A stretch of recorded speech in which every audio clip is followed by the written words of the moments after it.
Bom dia a todos, bom dia, professora Djanira.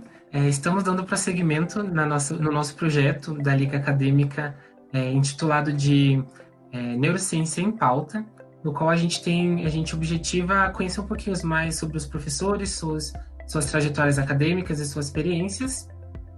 Então, vou iniciar com uma apresentação da professora Djanira. Ela possui mestrado em morfologia com ênfase em anatomia e doutorado em ciências médicas, neurociências, pela Universidade Estadual de Campinas. Tem experiência na área de morfologia, com ênfase em anatomia humana e neurociência. Então, bom dia, professora Djanira. Vamos iniciar as perguntas. Bom dia, João. Bom dia a todos. Então, é um prazer estar aqui. É uma honra, na verdade. Eu agradeço o convite. Então, eu estou à disposição de você.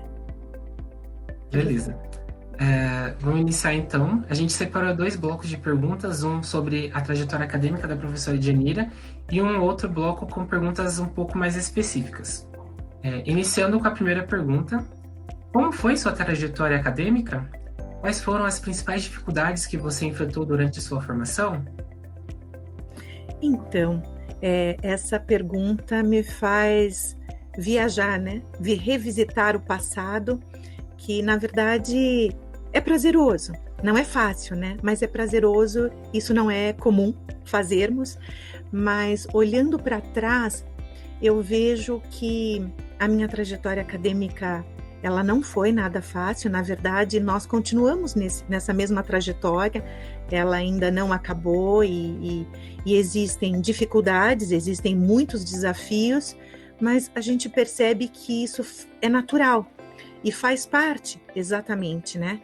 Durante a graduação, eu entrei muito nova, então, quando você me fez essa pergunta, agora eu lembrei justamente da minha entrada na universidade. Eu acho que nós entramos muito imaturos, né? Temos uma ideia do que vamos enfrentar e nós somos, de certa forma, obrigados, né, a decidir uma área de atuação, um curso de graduação muito cedo.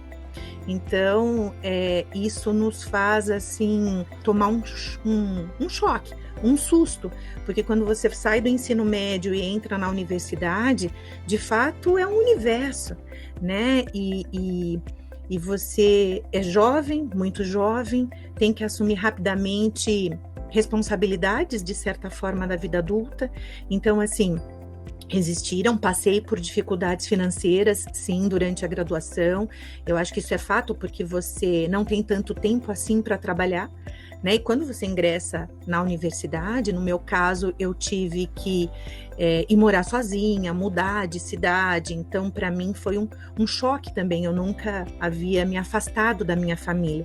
Então, essa questão de você se afastar da família, se afastar dos amigos, ir para uma nova cidade, passar a morar sozinha, né? Ter que trabalhar e ter que prover, né, a sua sobrevivência ali, é algo que não é tão fácil, mas aos poucos a gente percebe que nós somos capazes de vencer todos os desafios, né, vencendo as dificuldades.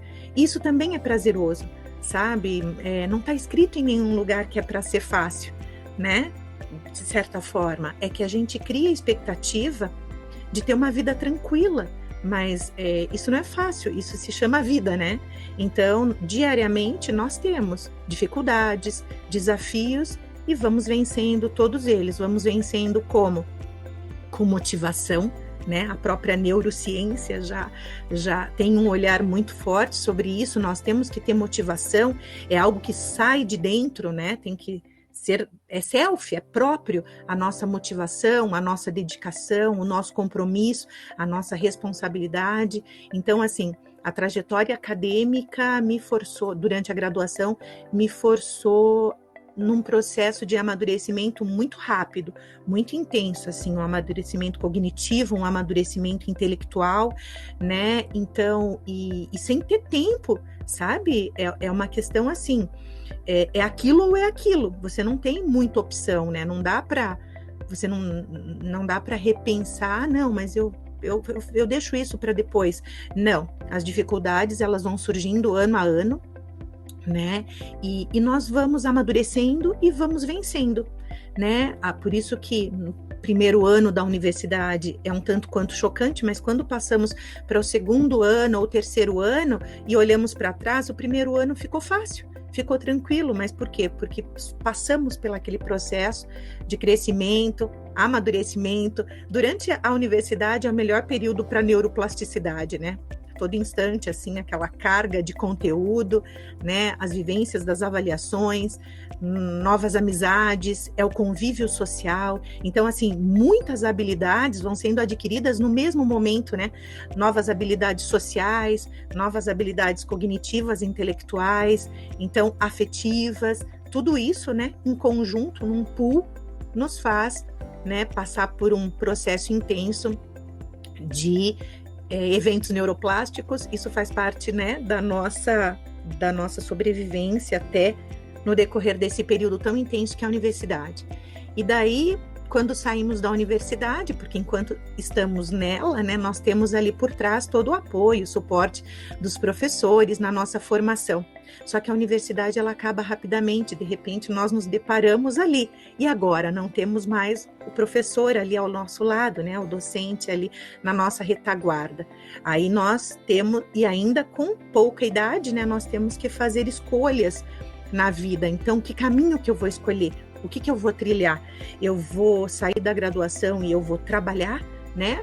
Lógico, eu vou precisar trabalhar. Eu trabalhei durante a minha graduação, trabalhava a graduação era integral, o dia inteiro, mas eu fazia estágio na maternidade São Paulo, né? Ela já fechou, mas 12x36, plantões de 12x36, porque tinha boletos também para pagar, né? Tinha que prover, né, a minha sobrevivência na questão da alimentação, moradia, tudo aquilo, né?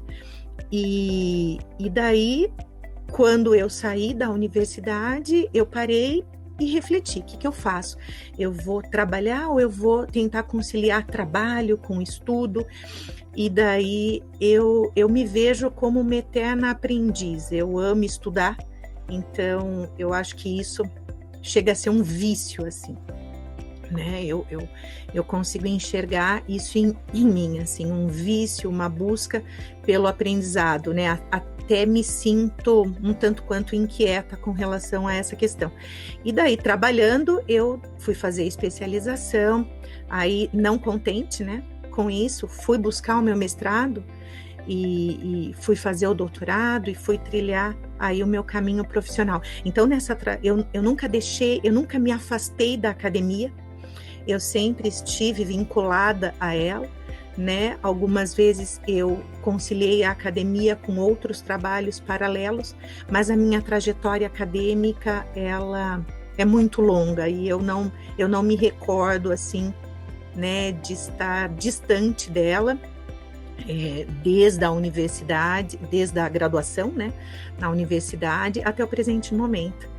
E assim, os desafios, como você questionou, e as dificuldades, eles surgem diariamente e a gente vai buscando soluções, né, para não nos abatermos com as dificuldades, às vezes muitas dificuldades, o não conseguir financiamento para uma pesquisa, as dificuldades para tentar melhorar exatamente as próprias disciplinas, né, de graduação ou pós-graduação, enfim, não nos abatem. Eu acho que a gente tem que utilizar os desafios e as dificuldades como degraus, sabe, para nos impulsionar a buscar mecanismos para chegar ao nosso objetivo.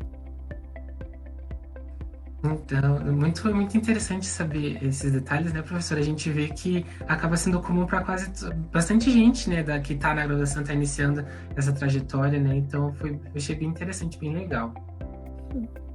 Então, segunda pergunta: quando e como surgiu sua paixão pelo estudo e ensino de neurociências? Então, eu me apaixonei, na verdade, paixão é algo imediato, né? Não tem como escapar. É você olhar e se apaixonar e aquilo fica ali, né, registrado. Então, eu confesso que eu me apaixonei pela neurociências no meu primeiro dia de faculdade. Na aula inaugural Que aula que eu tive? A minha primeira aula foi de anatomia. Foi com um professor chamado Domingos Geraldo Sica, e foi direto, assim, no laboratório de anatomia. Então, todo mundo entrou no laboratório, foi sendo recepcionado, e tinha o corpo presente, tinham peças, corpo presente, mas coberto, né, em respeito ao cadáver e respeito aos próprios estudantes que estavam ingressando. E nesse momento, né, na primeira aula de anatomia, que eu me deparei, assim, com uma paixão, né? Porque após essa aula e a explicação de todas as questões éticas da disciplina, do uso do cadáver e tudo mais, e o que iríamos enfrentar, né, no decorrer da nossa formação acadêmica, em seguida nós fomos visitar o museu, né, da anatomia e tal, e quando eu me deparei com o sistema nervoso, aquilo para mim foi impactante na questão da identificação, né? Porque você se depara com diferentes sistemas, cada sistema tem as suas próprias particularidades, né? São todos muito instigantes, né? No quesito, assim, de informações, de curiosidades, mas quando você chega e se depara com o cérebro, se depara com o sistema nervoso central e começa a refletir que, de fato, ele é um sistema coordenador, ativador, regulador de todos os demais sistemas, muitas perguntas vêm em mente, né? E grande parte delas nós não temos ainda respostas. Então, essa questão de poder compreender, né, e aprender cada vez mais, entender o funcionamento do sistema nervoso e, com isso, compreender todos os demais, eu acho que despertou essa minha paixão. Daí eu me apaixonei pela morfologia, isso me fez, assim, enxergar que não era só a morfologia, a macroscopia, né? Não era só o cérebro ali, o órgão pela sua densidade diferenciada, a sua forma, né, peculiar, nada disso. Isso nos fez, né, mergulhar, por exemplo, na citologia, histologia, na própria embriologia, onde já na graduação, antes de seguir para anatomia, terminada a disciplina que na minha época era chamada de CHE, Citologia, Histologia e Embriologia. Eu prestei monitoria e fui ser monitora de histologia, porque eu também me apaixonei pelo tecido nervoso, aquela questão da organização do tecido nervoso, o comportamento dos neurônios, a neuróglia ali, sabe, o comportamento das células da glia em função, né, dos neurônios, aquilo, né? Nossa, eu não tenho palavras, eu me recordo bem disso. Aí eu fui monitora, porque acho que a monitoria na universidade, né? Quando você ensina, você percebe que você é a pessoa que mais aprende, né? E para você ensinar, você precisa buscar e constituir a própria base de conhecimento. Na sequência, fui monitora também, aí eu me senti mais segura, então a microscopia, eu já tinha mergulhado naquele mundo, e daí eu sabia que a minha paixão era a macroscopia, a anatomia. Aí na sequência fui monitora de anatomia também, depois de ter cumprido, né, sido aprovada a disciplina de anatomia, neuroanatomia, mergulhei na monitoria e aquilo me fez crescer o meu conhecimento ainda mais, e foi aquela questão daquela paixão avassaladora, né? Sabe? Uma coisa assim incontrolável. Mas daí, durante a monitoria da anatomia, eu estava cursando a fisiologia, né, a neurobioquímica. Aí eu falei, meu Deus do céu, né, me senti um pouco, né, volátil, assim, peraí, tantas paixões assim. Mas não, eu comecei a enxergar que a minha paixão era neurociências, que a neurociências, na verdade, eu não tinha maturidade para entender ainda aquilo naquele momento, né? Eu ficava assim, entre a cruz e a espada, né? Será que eu amo mesmo a citologia, histologia? Será que eu amo a neurobioquímica? E essa fisiologia agora que se apresenta, sabe? Para mim, e eu me vejo aqui nesse mar revolto. Mas daí, com o passar do tempo, eu percebi que aquilo era neurociência, que envolvia a citologia, a histologia, a embriologia do sistema nervoso, que a neurobioquímica também estava agregando, que a neuroanatomia, a neurofisiologia, quer dizer, um pacote, né? Então, você não consegue ficar preso apenas e se ater ali a uma única questão. Por isso que a neurociência até surgiu, né? Porque ela é uma integração de várias outras ciências, né? Que nem sempre são ciências da saúde, muitas são outras ciências como exatas, humanas, né? Que foram agregadas dentro da própria neurociências.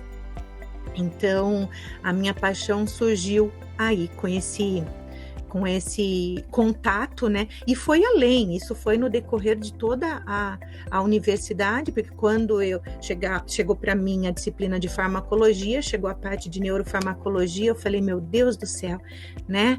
Isso, né? E depois eu tive outra neurotoxicologia também, que foi uma das cadeiras mais densas, mais pesadas, mas eu vi que com todo o contexto, né, a densidade desses conteúdos, porque não é fácil, neurociências não é fácil, quem se apaixona por essa área percebe que tem mais perguntas do que respostas, né, e que também não nos faz ficar ali estáticos, né, o tempo inteiro a gente está procurando laçar a embriologia, a cito, a histo, a neurobioquímica, a farmacologia, a fisiologia, naquele mesmo contexto pesquisado, né?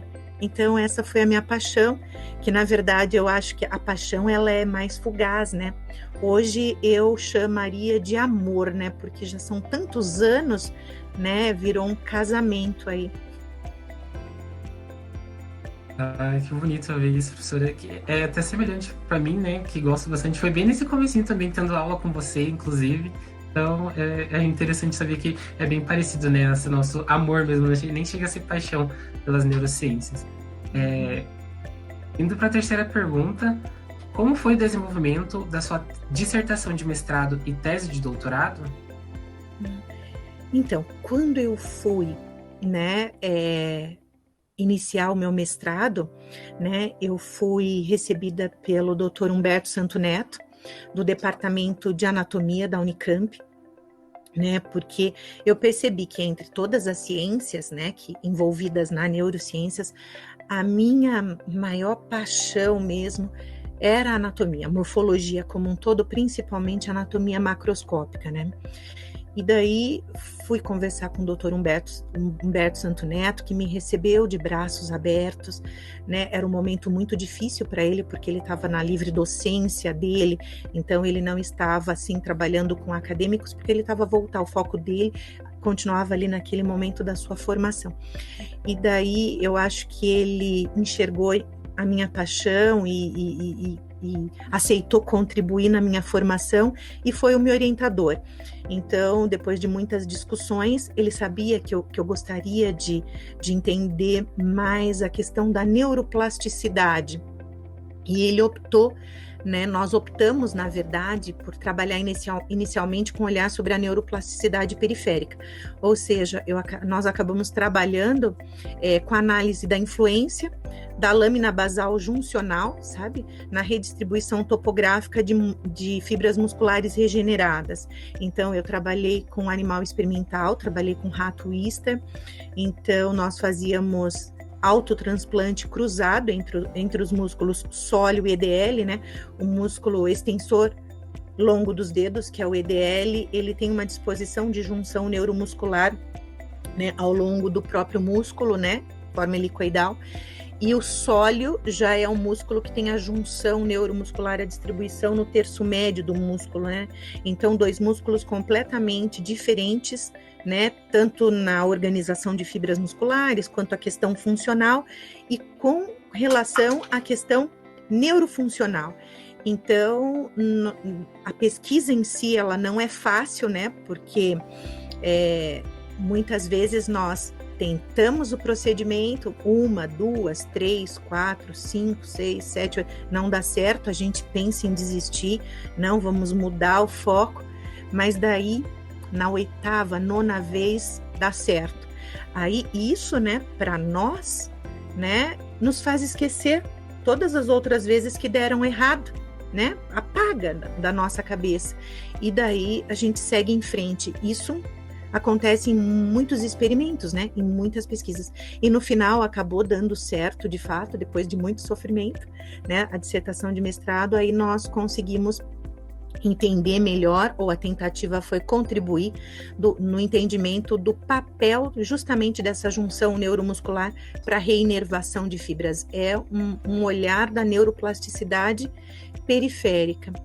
Já na minha tese de doutorado, né, que foi na sequência, eu fui orientada pelo Dr. Donizete César Honorato, do Departamento de Neurologia da Unicamp, e daí ele, né, eu também tive o convite para trabalhar com ele, então foi uma grande honra, né, porque nos tornamos também muito amigos nessa questão, 4 anos trabalhando juntos, né. A primeira proposta dele foi justamente trabalhar com beagles, trabalhar utilizando animais experimentais, né, cães. Eu tenho um vínculo muito forte com cachorro. Eu sou daquele grupo de pessoas que eu adoro cachorro. De que raça?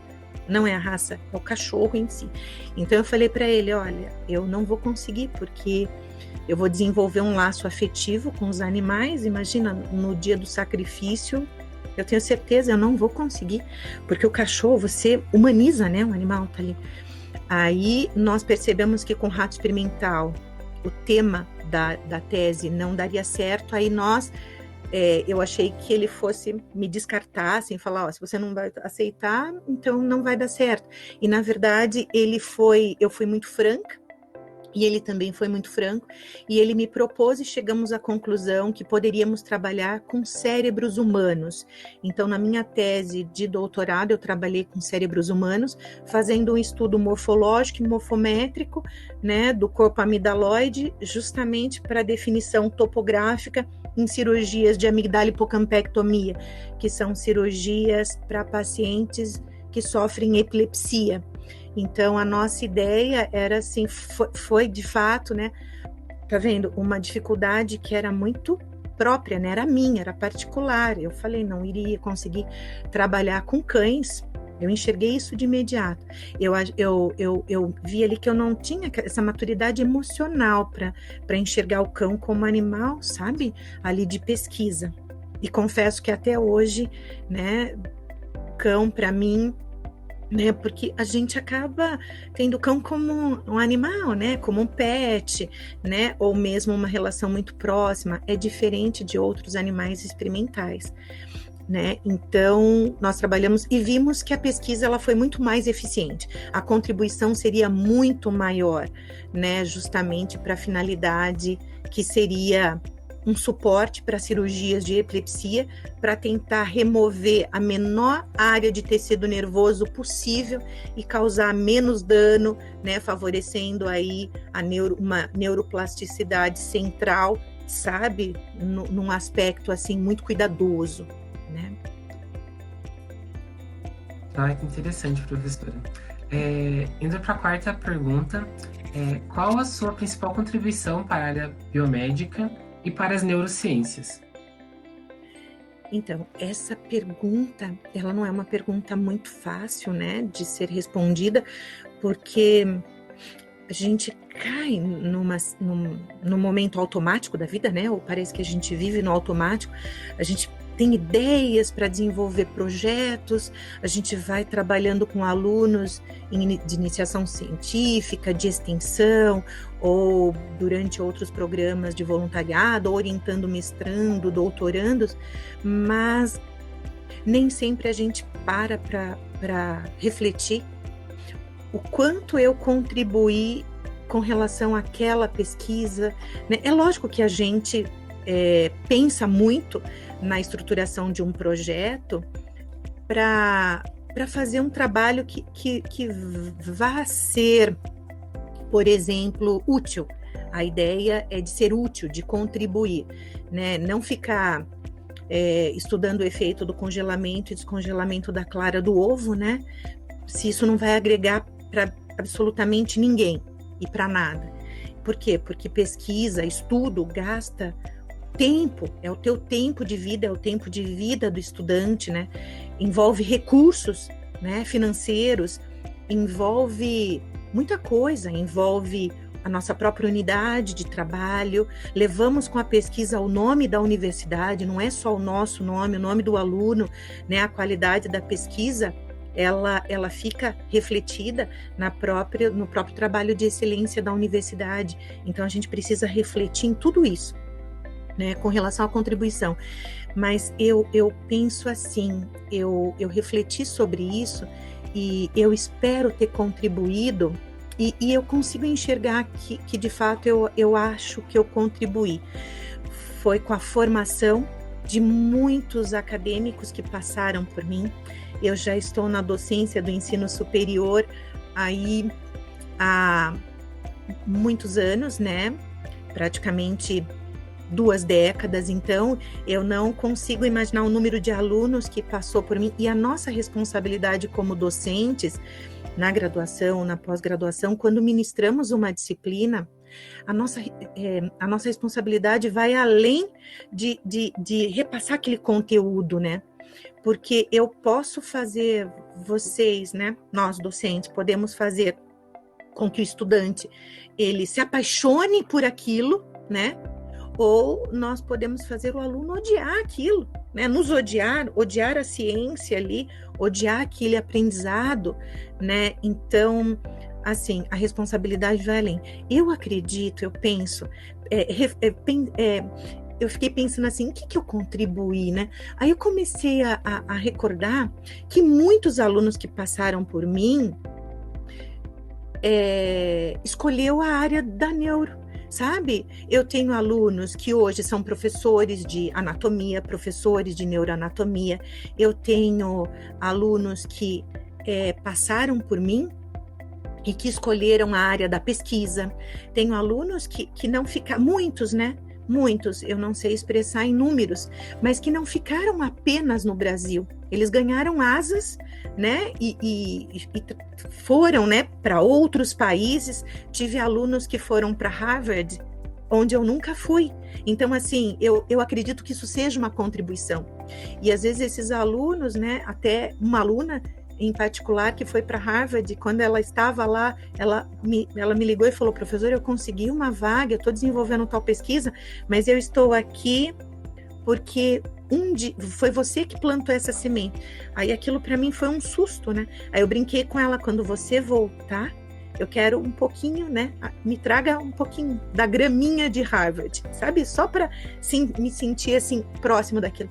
Ela me trouxe uma caneca, mas assim, o valor, sabe? Poderia ser a grama, não é a caneca, mas o valor afetivo daquilo, né? O valor que aquilo tem é gigantesco, né? É estrondoso, assim, porque, e assim, não precisava trazer nada, mas a visão que eu tenho que o aprendiz superou o mestre, sabe?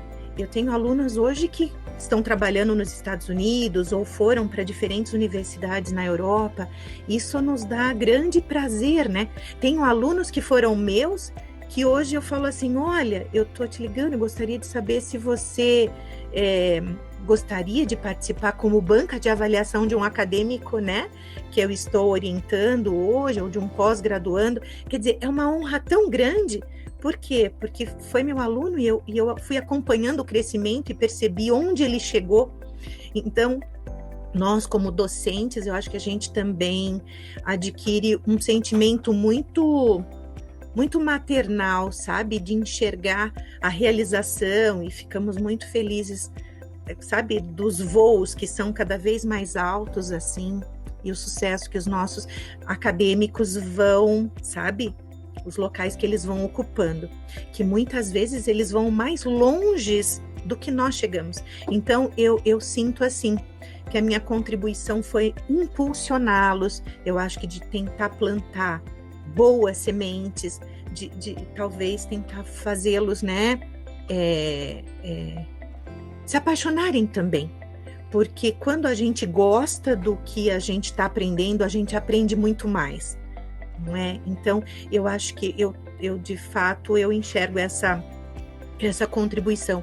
E dentro da neurociências, o que eu contribuí? Na verdade, eu penso que eu venho trabalhando há anos, muitos anos, mas eu acho que eu trabalho para que eu possa contribuir mais.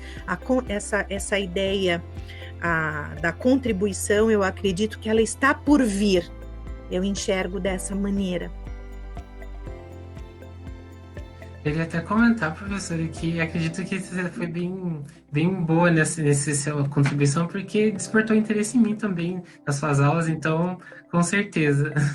Puxa, quanta honra. Então, vamos seguir para o segundo bloco de perguntas, que são perguntas específicas. A primeira pergunta desse bloco é: como você entende a relevância da neuroanatomia frente a outras áreas como neurofarmacologia e neurofisiologia? Então, eu sou suspeita de falar da neuroanatomia, né, a relevância dela frente a outras ciências tão importantes e tão impactantes, mas eu enxergo, assim, de maneira bem objetiva, neuroanatomia como uma base sólida de conhecimento para que o estudante, à medida que ele agregou aquele conteúdo da neuroanatomia, que ele possa depois seguir adiante para vencer e ter maior absorção, né, da neurofisiologia, da neurofarmacologia, que ele possa enxergar que aquilo são degraus, né? Então, que não daria para ele cursar a neurofisiologia sem antes ter passado pela neuroanatomia.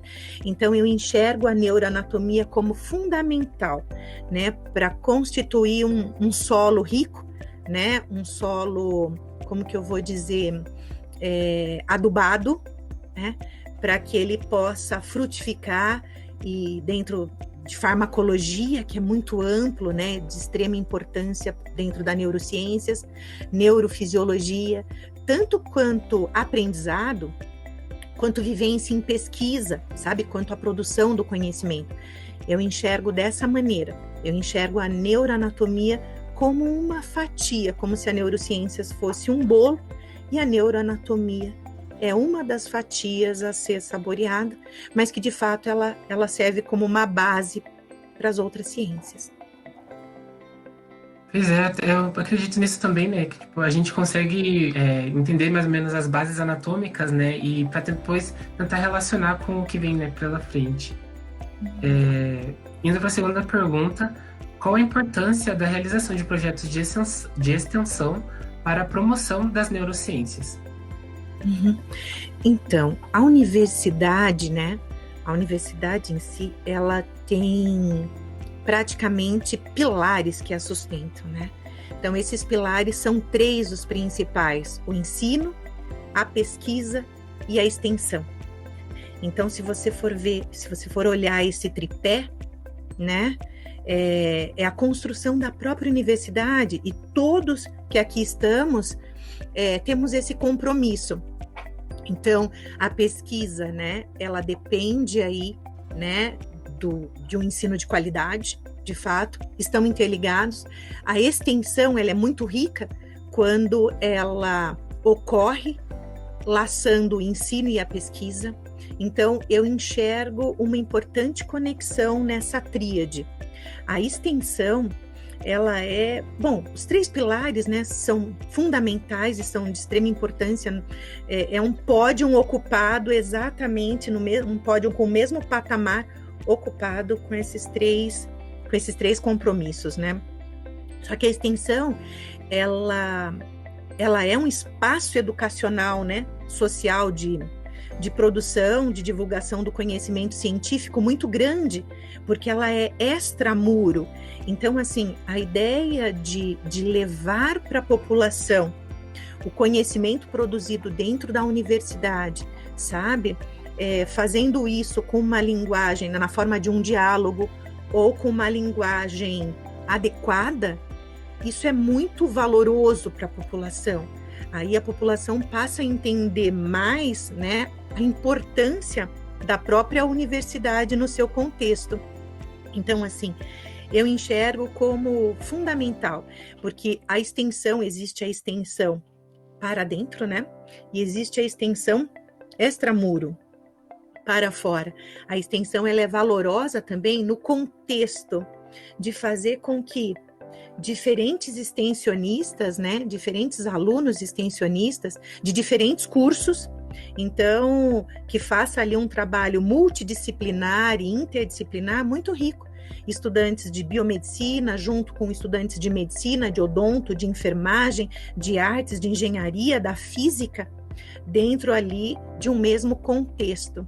Então, isso causa um crescimento muito grande na formação do extensionista e, de certa forma, quando ele assume, na extensão ele assume isso, né? Ele assume esse importante papel que ele tem de produzir conhecimento também. Muitas vezes ele percebe que ele precisa fazer pesquisa para que ele possa desenvolver a sua ação, levar esse conhecimento para a população. E hoje a extensão dentro da neurociências, ela está crescendo cada dia mais, né? De que forma?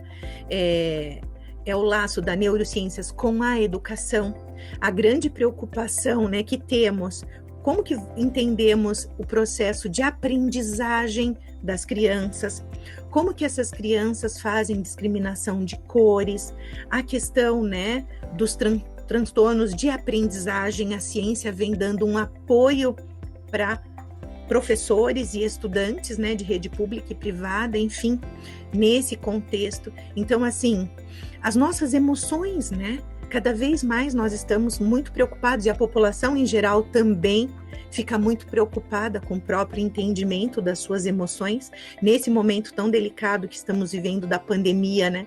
Nós nos deparamos aqui com uma experiência traumática coletiva, muito desconfortável para todos nós, né?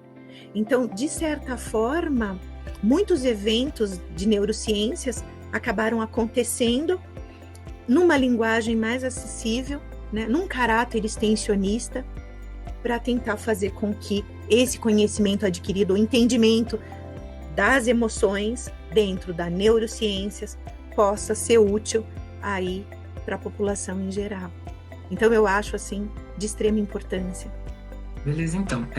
Então, prosseguindo com a entrevista, a terceira pergunta, qual a pertinência da doação de órgãos e corpos humanos para pesquisa e ensino da neuroanatomia e da anatomia, e o uso de animais experimentais para pesquisa e ensino? Perfeito, João. Então, essa sua pergunta, ela é muito importante na questão apesar do avanço tecnológico, né, que estamos vivenciando, assim, que é numa velocidade, né, gigantesca, a tecnologia, ela ainda não é capaz, né, de substituir o corpo humano, né, na questão do ensino da anatomia, da aprendizagem de neuroanatomia. Isso é fato. Então, nós morfologistas, né, nós entendemos que, de fato, é fundamental, né? Apesar de existirem vários programas que procuram simular, né? Que são simuladores de sinais vitais, simuladores, eles são muito importantes dentro do quesito funcional, mas morfológico, né? De você poder diferenciar a densidade, de você poder compreender que cada corpo é único e que existem variações anatômicas e que todo esse contexto morfológico, ele é básico, né, dentro da neurociências, né, que a aprendizagem da neuroanatomia, ela é muito mais eficiente como a aprendizagem da anatomia junto ao material biológico. Então, nós chegamos a participar do Conselho Estadual de Distribuição de Cadáveres no estado do Paraná, né, alguns anos atrás.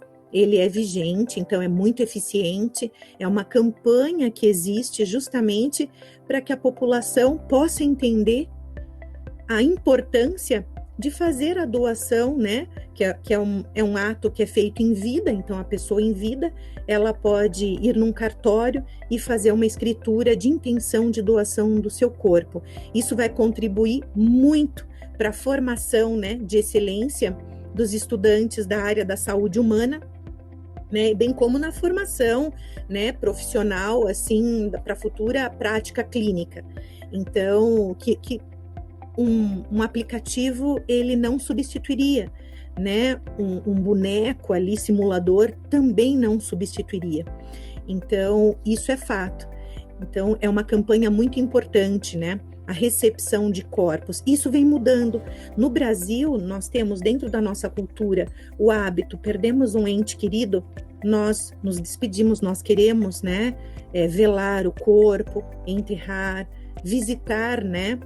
No cemitério, enfim. Isso é muito cultural nosso.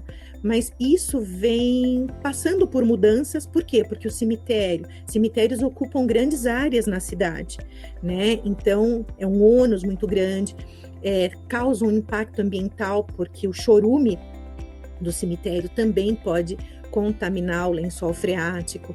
Então, as coisas começaram a serem revistas, né? A questão do espaço, a questão da possibilidade, isso no primeiro mundo é quase que rotineiro, né? Muitas pessoas já fazem isso em vida, fazem escritura de intenção de doação do seu corpo, à medida que vão a óbito, a família, ela pode velar o corpo, pode se despedir, a única diferença é que o corpo não vai para o cemitério, ele vai para a universidade. A universidade, ela assume, porque a pessoa, ela faz a intenção de doação do seu corpo, para o ensino e para a pesquisa. Então, ela sabe da importância de agregar isso na formação, é uma contribuição muito grande, né? E a universidade, ela assume o papel de fiel depositário. Então, mas a qualquer tempo, se a família pode solicitar o corpo, né? Porque quando falecemos, o nosso corpo pertence legalmente à nossa família. E a família pode proceder, né, o enterro, enfim, um velório ali, um enterro. Então, isso é fato. Já a doação de órgãos isolados, a nossa legislação também permite isso, né, à medida que a pessoa teve um quadro diabetes, precisou amputar, ou enfim, sofreu um acidente automobilístico, perdeu a perna e ficou inviável a cirurgia de reconstrução, aquele segmento, a pessoa pode optar para fazer a doação de segmentos corporais amputados para o ensino e para a pesquisa, né? Ou se o indivíduo ele vai a óbito porque teve morte encefálica, muitas vezes era a decisão da pessoa doar os seus órgãos. Caso ela falecesse, ela tinha aquele interesse também em poder contribuir com outras pessoas que estão na fila de transplante, né? Que são longas filas no Brasil. E à medida que essa pessoa vai a óbito, né, por morte encefálica, muitas vezes a família respeita essa decisão do parente e segue ali com toda a burocracia de atender à vontade. Mas, infelizmente, existe um problema sério no Brasil, né, que recentemente eu fiquei sabendo, me deparei com isso, que muitos órgãos que poderiam, né, que seriam destinados para transplante, para atender transplante de rim, transplante de fígado, transplante de pulmão, intestino, enfim, por conta desses órgãos não terem sido bem preparados ou transportados, né, eles acabam se tornando inviáveis, sabe, para serem implantados e transplantados em outra pessoa, mudando a vida de outro indivíduo. Então, muitas vezes esses órgãos acabam sendo incinerados e poderiam ser repassados para o ensino e para a pesquisa, né? Então, é lamentável que não se destinaria ao objetivo principal, né? Mas poderia ser destinado para um objetivo secundário dentro do ensino e da pesquisa. Então, isso é uma situação que precisa ser repensada, políticas públicas precisam ser criadas com um olhar mais cuidadoso sobre essa questão também. Então, a segunda pergunta era quanto ao uso de animais experimentais, né? Então, eu penso que eu tenho isso comigo, né? Eu procuro respeitar ao extremo, assim, as normativas do CONSEA, né, que é justamente o Conselho Estadual na verdade, ele corresponde a um, como que eu vou falar? O CONSEA, ele pode ser traduzido como um conselho nacional, né, de controle de animais experimentais. Então, é ele que normatiza tudo isso.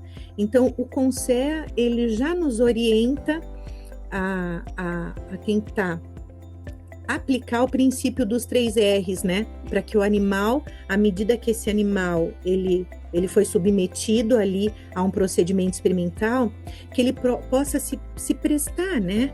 A outros planos de estudo, a outros planos de trabalho. Então, a gente procura fazer isso dentro dos nossos projetos, né? Criar projetos guarda-chuvas, onde os animais experimentais, eles têm ali todo um cuidado para serem submetidos a uma determinada droga farmacológica, né? Por exemplo, eu vou dar um exemplo dessa situação. Nós trabalhamos e ainda estamos trabalhando com o uso aplicação do princípio dos 3 R's, onde teve um projeto maior de um doutorando, onde os animais experimentais foram submetidos ao uso de imunossupressores tacrolimus e micofenolato mofetil. Então, elas são drogas imunossupressoras que elas acabam também sendo utilizados em pacientes pós-transplantados.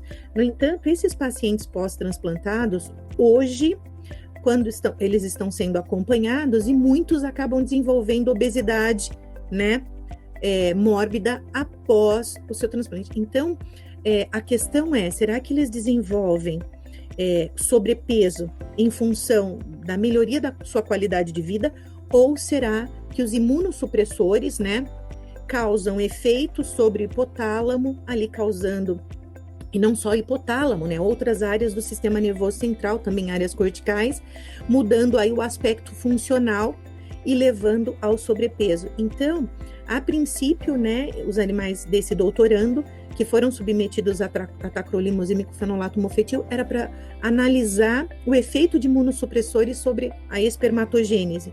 Mas daí, não foi somente os testículos que foram analisados os efeitos de tacrolimus e micofenolato mofetil no sistema nervoso central, no hipotálamo e em diferentes áreas corticais. Por quê? Porque imunossupressores também causam danos neurológicos, causam cefaleias, causam convulsões, causam, tremores, causam efeitos cognitivos. Então, a gente procurou também aplicar o princípio dos 3 R's, fazendo com que esse animal pudesse ser melhor aproveitado, né, dentro da ciência. Então, eu enxergo dessa maneira, né? Procurando utilizar o menor número de animais experimentais, né, e fazer com que esses animais possam contribuir mais, né, dentro de diferentes planos de trabalho de pesquisa. Ok, é bem interessante mesmo, né? E esse assunto que você comentou antes, né, sobre a doação dos órgãos e do corpo humano, inclusive também essa parte dos animais experimentais. Agora, indo para a nossa última pergunta, sobre as perguntas específicas, né? Qual foi o seu principal foco de pesquisa em neurociências até o momento? Qual a relevância desse tema de estudo? Quais são os seus interesses acadêmicos para o futuro? Olha, então, o foco, a maior relevância, eu confesso que eu sou bem crítica, sim. Eu acho que eu vou pegar dentro da neurociências. A gente trabalha bastante com análise morfológica, morfométrica, né, estereológica, análise morfo-quantitativa, para podermos compreender, então, por meio de diferentes métodos quantitativos, se houve redução neuronal, redução do número de neurônios, como que aconteceu o comprometimento das células da glia, né? Então, assim, o método para nós, morfo-quantitativo, é o nosso maior foco dentro das nossas pesquisas desenvolvidas. No entanto, eu acredito que dentro da neurociências, eu enxergo nesse momento 2 pesquisas relevantes que nós desenvolvemos envolvendo estudantes de áreas biomédicas, né? Foi um trabalho que ele acabou levantando, foi um estudo que levantou aspectos comparativos entre o cérebro feminino e o cérebro masculino no contexto anatômico, no contexto funcional de memória, cognição, dor, emoção. Foi até um trabalho que foi premiado em evento, né, em evento científico, e ele tem frutificado, inclusive vai sair um capítulo de um livro agora e um artigo frente a essa situação. Porque individualmente, né, o nosso próprio hemisfério cerebral direito não é idêntico ao nosso hemisfério cerebral esquerdo. Daí, no quesito comparação entre sexos biológicos, eles também se mostram totalmente, né, não são diferentes. Existem variações anatômicas na questão da discriminação da dor, né? A mulher pode ter um limiar de dor bem maior do que o homem. Na questão emocional, né? Essa questão emocional, comportamento, equilíbrio emocional, controle emocional pode ser maior no homem do que na mulher, porque o sistema nervoso também sofre ação hormonal, além da ação de neurotransmissores. Então, existe de fato variações anatômicas importantes. Esse foi um trabalho bem relevante, que a gente ainda está no processo de continuidade, né? E um trabalho bem recente desse momento foi o levantamento, né, do entendimento dos efeitos desse trauma emocional coletivo, né, no momento de pandemia, o que isso nos causa, né, na questão do sofrimento. A ansiedade causa dano tecidual, causa dano ao tecido nervoso, né? Então essas oscilações hormonais, essas oscilações emocionais que estamos passando no decorrer de um dia, né, cada dia que estamos vivendo nesse isolamento social, né, nos impulsionou, nos motivou a fazer essa pesquisa, que também foi publicada agora no ano de 2020. E com relação à última pergunta que você colocou, que foi a respeito da continuidade, é isso, acadêmica? Me perdoe. Isso, seriam as perspectivas para o futuro? Quais os interesses acadêmicos para o futuro? Então, olha, nós temos um projeto guarda-chuva que dentro da neurociências, por isso que eu falei, eu acho que a maior contribuição, ela está por vir. Nós temos grande preocupação com relação aos efeitos que o sistema nervoso está sujeito a sofrer por conta da nossa própria alimentação. Então, todos nós, né, nos alimentamos não somente com alimentação orgânica, nós estamos expostos aí, na nossa alimentação, ao contato diário com organofosforado. E isso vem acontecendo de forma crônica, né? Então, e organofosforado não estão... São drogas que não estão apenas na fruta, na verdura, nos legumes, não. Estão em produtos industrializados também, em bolachas. Vai comer uma bolacha, tem ali organofosforado. Então, esses efeitos, eles vêm acontecendo, né? Por exemplo, atualmente nós estamos aí nos deparando com um grande número de crianças com autismo. E daí, até algumas décadas atrás, nós desconhecíamos a etiologia do autismo. E a ciência hoje, ela já conseguiu constatar que uma das etiologias é a exposição da mãe a organofosforado. Então, a gente está finalizando um projeto guarda-chuva que justamente tem como objetivo a análise de organofosforado, vai ser feito com animal experimental, sobre diferentes sistemas orgânicos. O efeito sobre o sistema nervoso central, o efeito sobre diferentes órgãos, né? Porque isso tem aumentado o número de indivíduos com diferentes neoplasias, tem aumentado aí, como eu disse há pouco, o número de crianças que estão nascendo com autismo e tem aumentado também a incidência de doenças neurodegenerativas progressivas. Então, a gente sabe que, por exemplo, o organofosforado também contribui para o desenvolvimento de doença de Parkinson, que também encontra-se dentro do desenvolvimento de Alzheimer. Então, tudo isso é muito preocupante, né? Nós somos o que comemos. O nosso sistema nervoso central, ele está aí, né? Exposto ao que consumimos. Então, esse é um projeto grande que é para perdurar aí bons anos.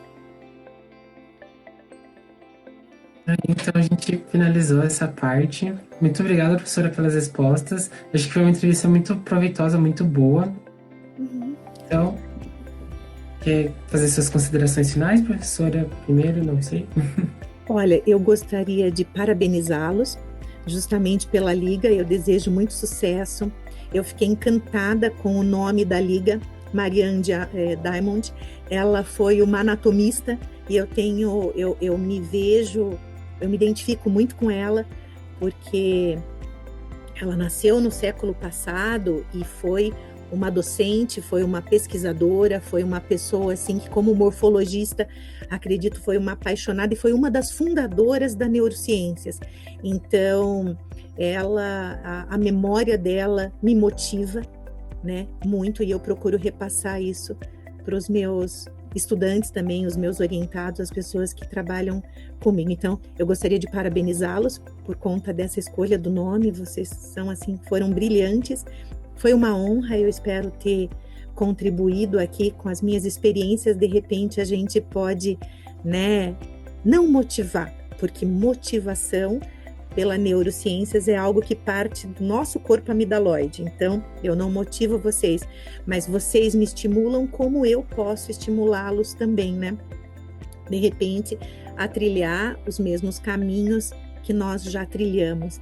Então, eu fico à disposição de vocês quando quiserem nos visitar e for possível. Nós estamos lá no departamento de anatomia, junto ao Laboratório de Estudos Morfológicos, Morfométricos e Estereológicos da Universidade Federal do Paraná. Então é um prazer, agradeço mais uma vez e desejo sucesso nessa atividade de vocês. Muito obrigado, professora. Nós também agradecemos muito a sua presença nessa entrevista. Ficamos bem lisonjeados. Foi uma entrevista muito boa, muitíssimo boa. E eu acho que é isso. Muito obrigada. Obrigado também.